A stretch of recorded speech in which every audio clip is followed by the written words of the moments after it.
To understand consciousness, or to fully experience or fully realize consciousness, one has to go beyond mind, meaning to go beyond, we have to open the door or go around, whatever. Mind becomes the obstacle. Mind is thought. All of this is thought. So to realize consciousness, we must go beyond thought. But this in itself is a thought. Can I go beyond thought? The question itself is a thought. The question itself creates doubt. Because we don't know. See? So the idea is to remove the question. So if you remove the question,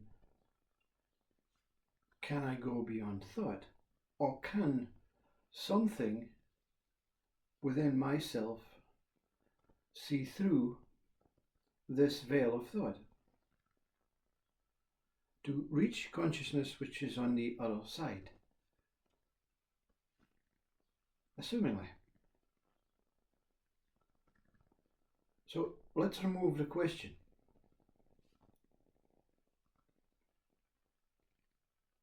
No question, no thought. What? It's not that simple. No question, and no thought.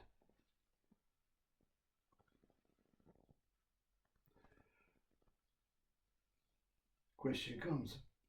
New question. So what is consciousness? There was no differing experience from before the question arose.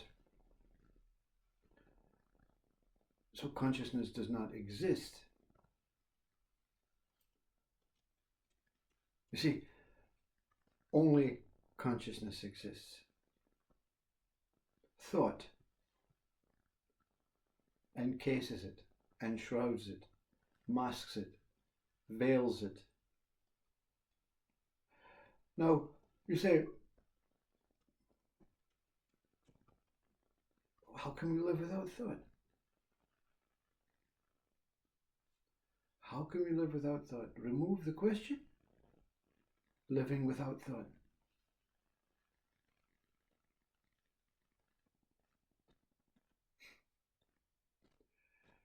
Now it's too simple. It's far too simple. I'm not accepting that. It has to be something more than what I'm experiencing now. You see? More doubt. What is it that you want, you see? What is it that your mind is giving a beautiful life to this consciousness? You see? You have to get rid of me, says mind. I'm the problem. And you'll find Sat Chit Ananda, enlightenment, beautiful, profound, out of body, lucid, psychedelic trance state.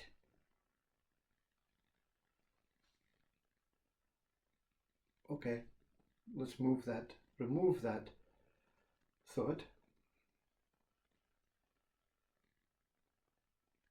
Just silence.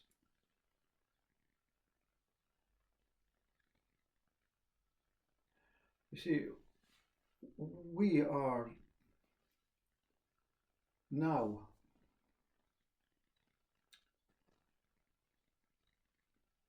let's look at it from the brain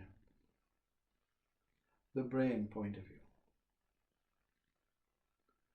The brain is a programming mechanism. So any information that goes into the brain stores it.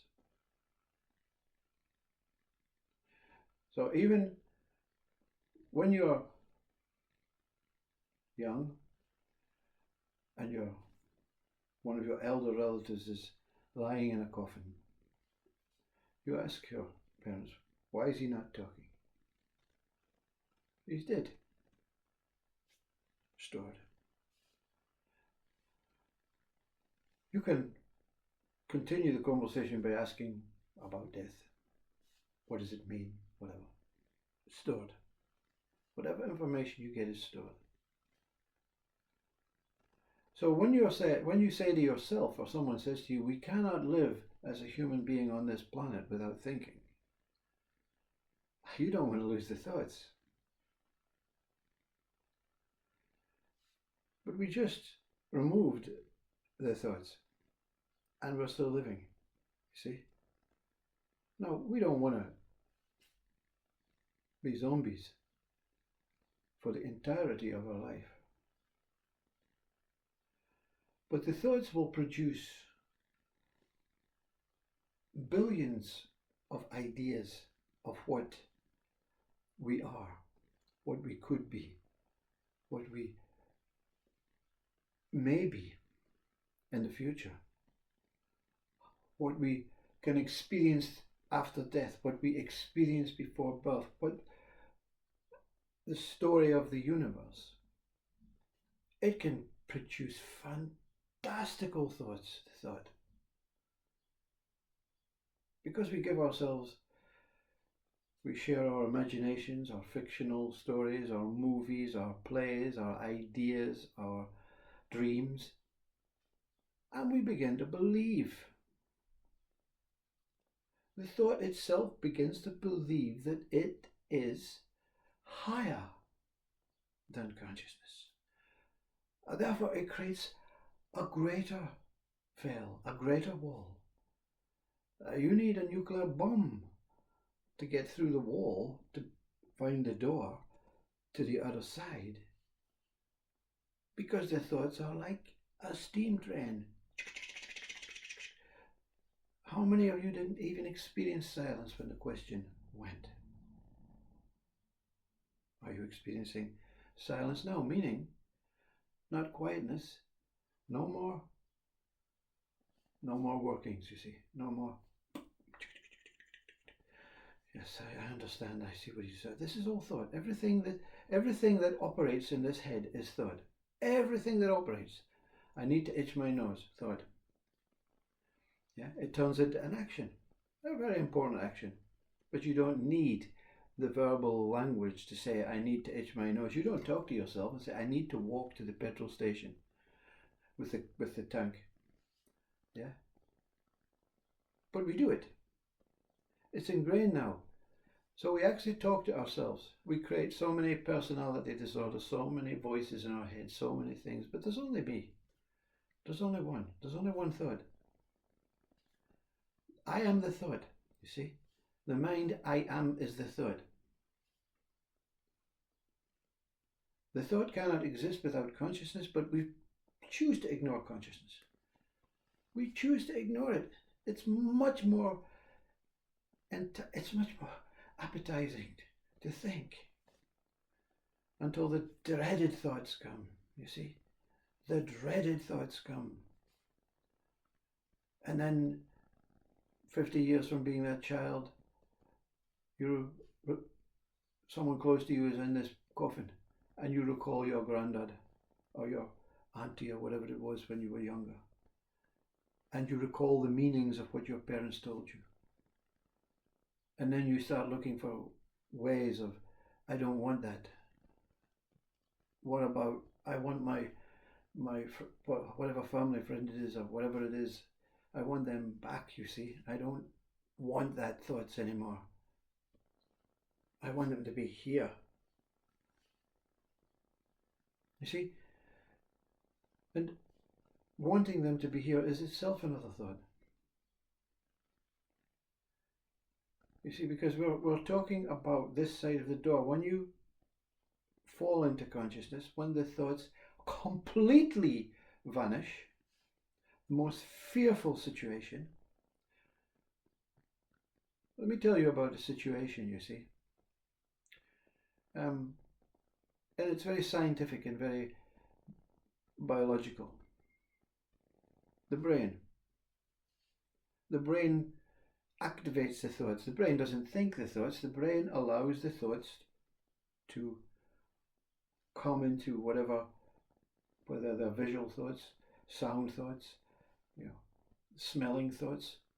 The brain gives life to the thoughts, you see. So the silence or the consciousness is beyond the brain, you see. It's also beyond the brain, because the brain is the operator of the thoughts. My experience of awakening, this really confirms people in an unromanticized spiritual religious way. I don't know what gurus you could say is unromanticized. You see, Rumi was very romanticized, you know. People who are of religious faith that have an awakening or enlightenment, they romanticize through stories of visits from Jesus and Buddha and whatever. So when this brain exploded, you see, Jiddu Krishnamurti says, can we remove conflict immediately? Well, enlightenment is an absolute foolproof, guaranteed way to remove conflict. You know, I have no idea what war is. I just see people really enjoying massacring each other. What the purpose and the reason is, I have no idea, and I'm not really interested in that. I think because enlightenment, the brain is primal. The thinking process is primal. It's not pure consciousness. It's not allowing pure consciousness to come through. We say the brain goes through processes of generations. So I have this brain, it's already reptilian. No, the brain is new when you're born. The information that is put into the brain is what the brain allows to be programmed and projected or replicated out. So we create our primal brain, we create our reptilian brain when we try and say it's okay to go to war. It's okay to fight. It's okay to kill. It's okay to do I'm not speaking just the deformative ideas that we have. The good, it's okay to have sex with anyone. It's okay to be powerful. It's okay to be successful, you see. So this is all personal build-ups of the brain. So when the awakening comes, very much like Eckhart Tolle, Yuji Krishnamurti, the brain refuses, or something within you refuses to acknowledge the thoughts. It refuses to acknowledge the brain. Cannot ignore one without the other. And immediately there's an explosion. I have no sensation in my head. Haven't had since 2000 and I don't know when in the awakening, 12. No sensations, no migraines, nothing working up here. So how am I operating, you see? Well, you don't need to feel headaches and continuous chains of thoughts to know that everything is working fine. You don't have to think about what's happening with the body. You don't have to think your way out of situations. We are instinctive. The human body is much more able. You know, the generations behind, I hear so many cultures say, my great-great-grandparents, they just they didn't go to doctors, they didn't have hospitals, they didn't receive medication.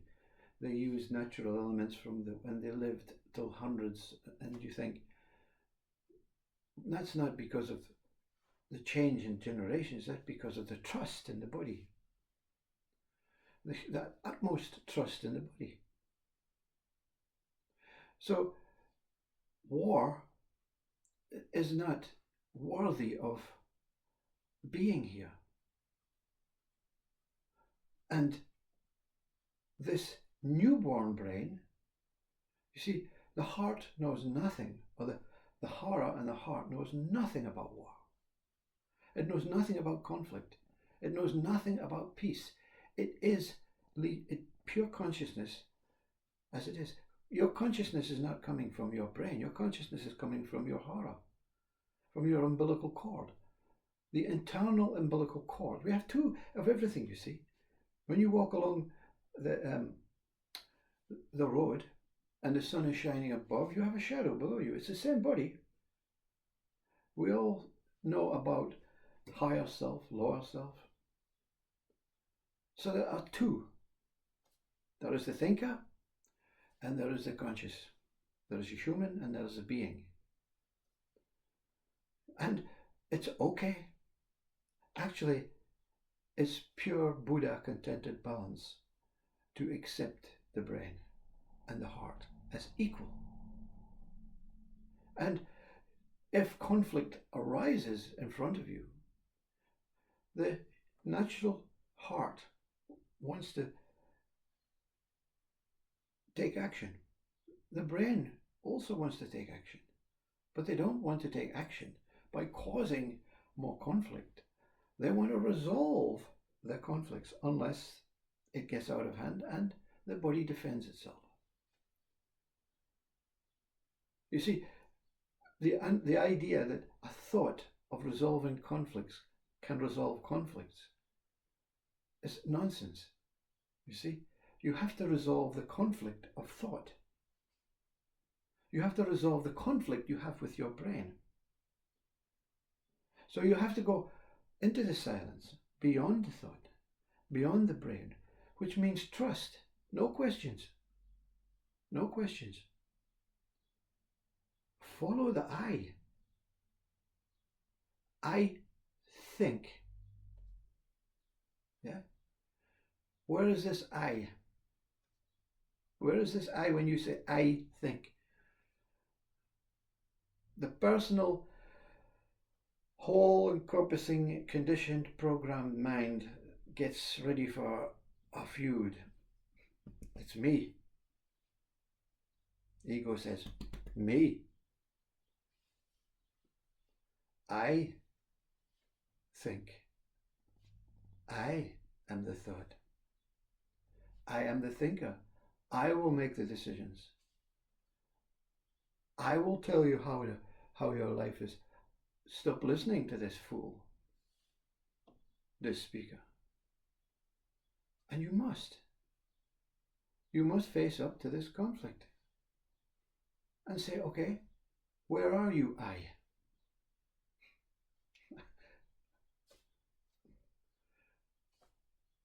I've been keeping you for so many years, so many bodies, and now you mistrust me.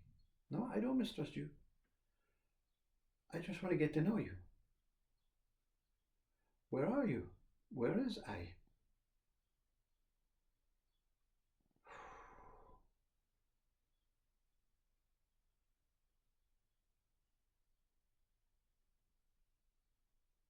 And the thoughts go. Because I is nowhere to be found. I is nowhere to be seen. I is nowhere to be known. I is nowhere to be experienced. I is the thought that imprisons consciousness. So I, when I goes, only consciousness is.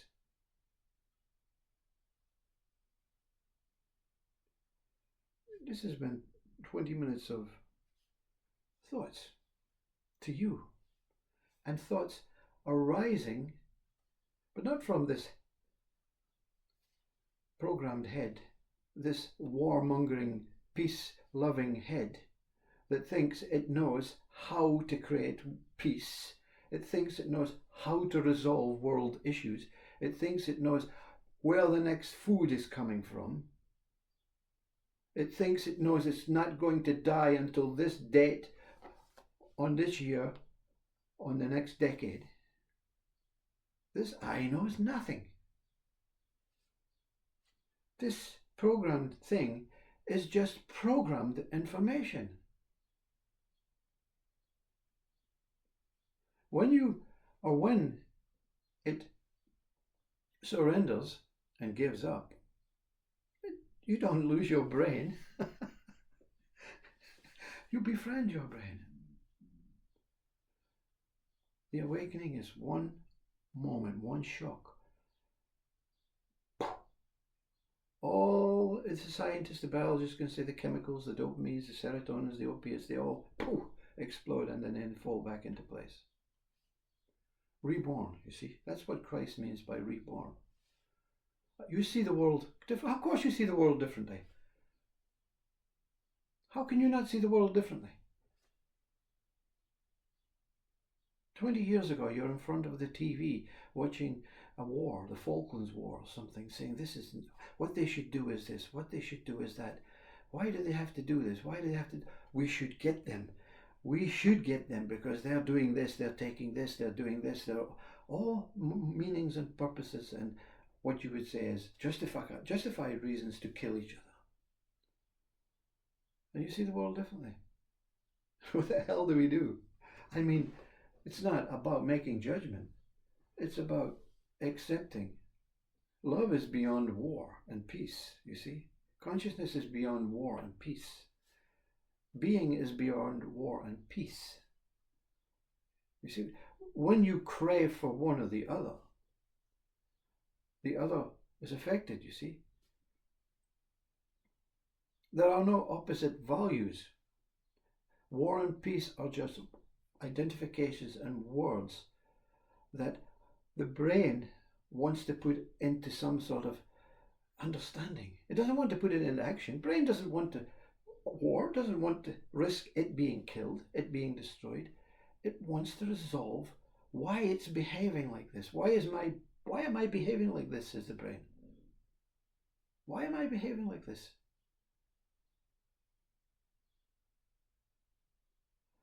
And it's not able because it's thinking, why am I behaving like this? So when you think, sometimes you think out loud and someone will say, well that's the way it is because we're human, we're animals, we're reptilian, or we're a superior race.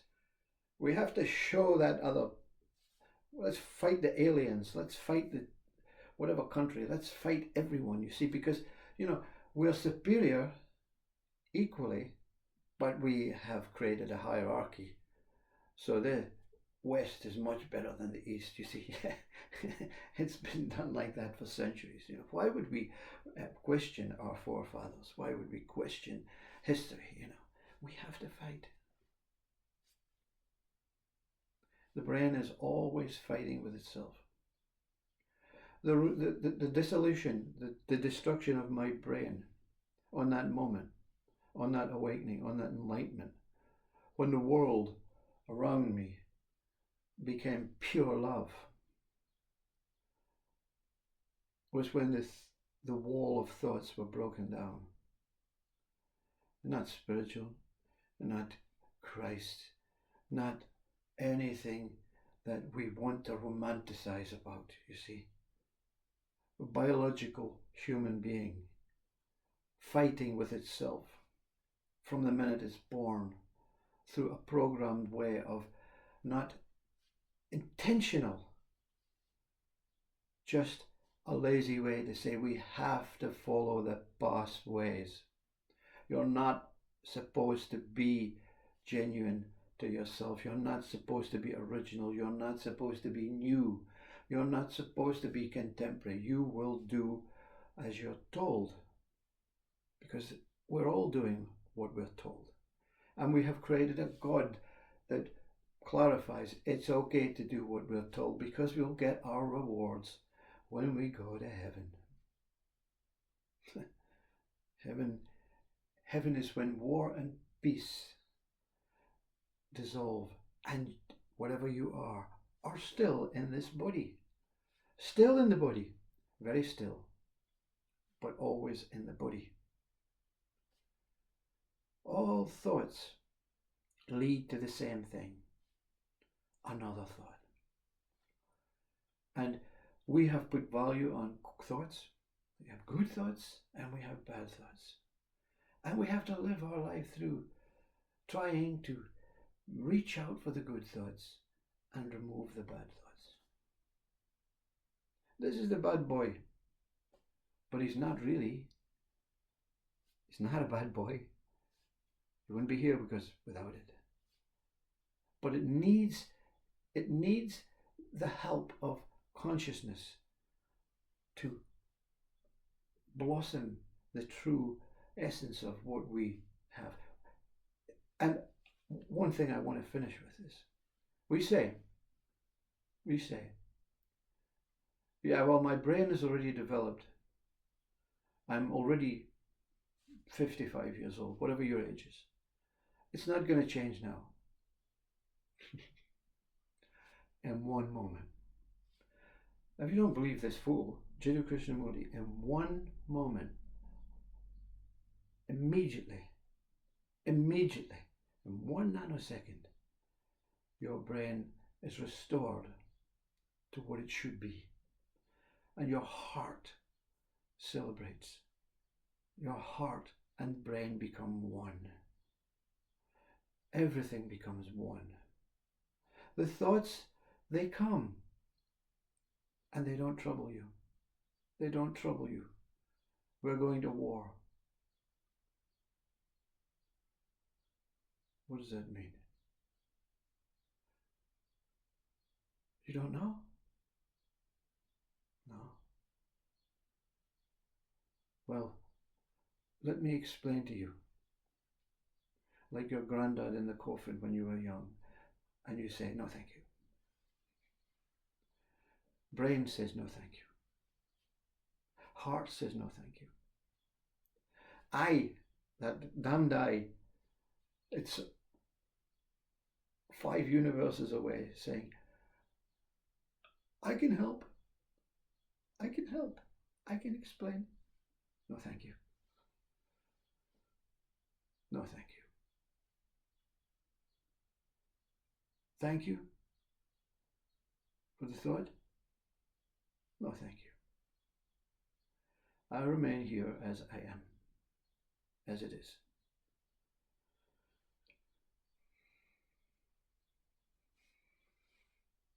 Silence.